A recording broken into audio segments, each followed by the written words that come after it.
दिन, महीना, सप्ताह, साल, ये सब समय अवधि को मापने के साधन हैं। पृथ्वी 24 घंटे में अपनी धुरी पर एक चक्कर पूरा करती है, जिसे हम लोग एक दिन कहते हैं। और 365 दिन में पृथ्वी सूर्य का एक चक्कर पूरा करती है, जिसे हम लोग एक साल कहते हैं।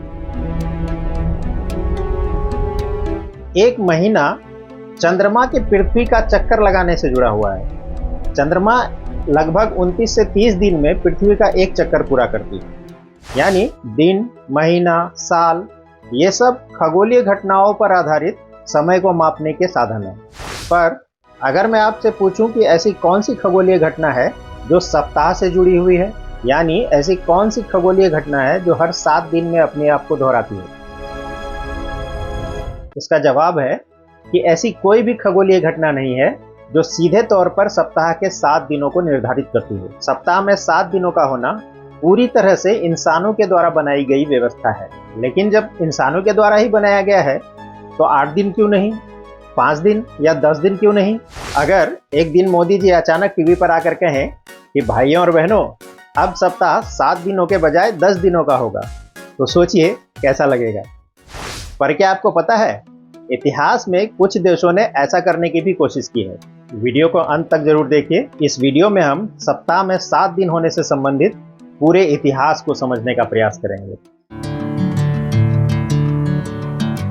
सप्ताह में 7 दिन होने के पीछे एक नहीं कई कारण हैं। इन सभी कारणों को हम कुछ भागों में बांटकर समझने की कोशिश करते हैं।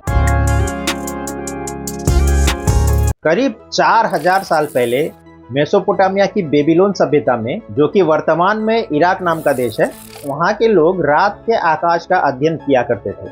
उस समय दूरबीन नहीं थी, लेकिन उन्होंने आसमान में 7 ऐसे पिंड देखे जो तारों की तरह स्थिर नहीं थे। ये पिंड थे सूर्य, चंद्रमा, मंगल, बुध, शुक्र, बृहस्पति और शनि। इन पिंडों की गतिशीलता के कारण वहाँ के लोग इन्हें देवताओं से जोड़कर देखते थे। इस वजह से इन 7 पिंडों को विशेष महत्व दिया जाता था।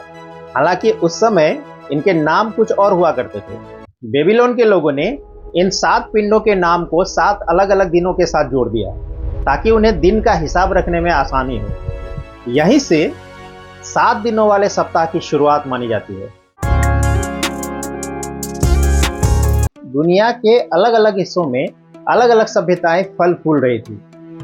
कुछ सभ्यताओं में चंद्रमा की अवस्थाओं के आधार पर सप्ताह की गणना की गई। चंद्रमा को पृथ्वी का एक चक्कर पूरा करने में लगभग 29.5 दिन लगते हैं। इस दौरान चंद्रमा की 4 अवस्थाएं आती हैं: अमावस्या, शुक्ल पक्ष का आधा चांद, पूर्णिमा और कृष्ण पक्ष का आधा चांद। इन अवस्थाओं के बीच लगभग 7-7 दिन का अंतर होता है। इस वजह से लोगों को 7 दिन का समय मापना सुविधाजनक लगने लगा। ईसाई और यहूदी धर्म में माना जाता है कि ईश्वर ने 6 दिनों में संसार की रचना की और 7वें दिन विश्राम किया। इसी से जोड़कर उन्होंने 7 दिन के सप्ताह को मानना शुरू किया। ईसाई धर्म के विस्तार के साथ साथ ये व्यवस्था दुनिया के अलग अलग हिस्सों में भी फैल गई।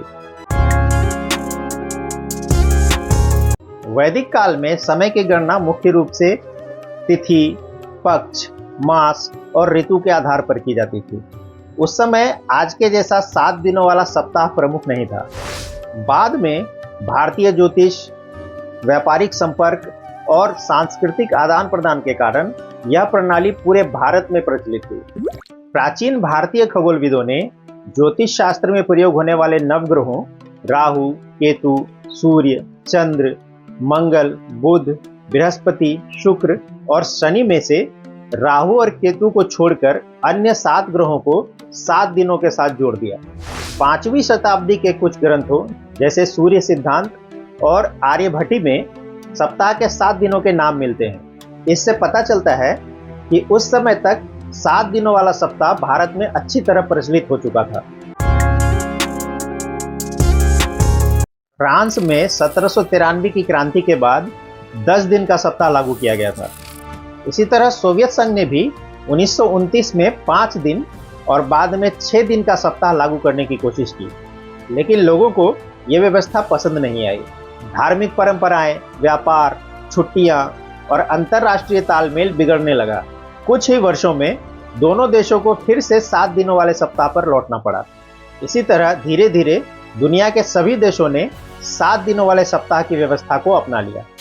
तो अब आप समझ गए होंगे कि सप्ताह में 7 दिन होने के पीछे खगोल विद्या, चंद्रमा के चरण, धार्मिक परंपराएं और हजारों वर्षों के इतिहास का लंबा सफर शामिल है।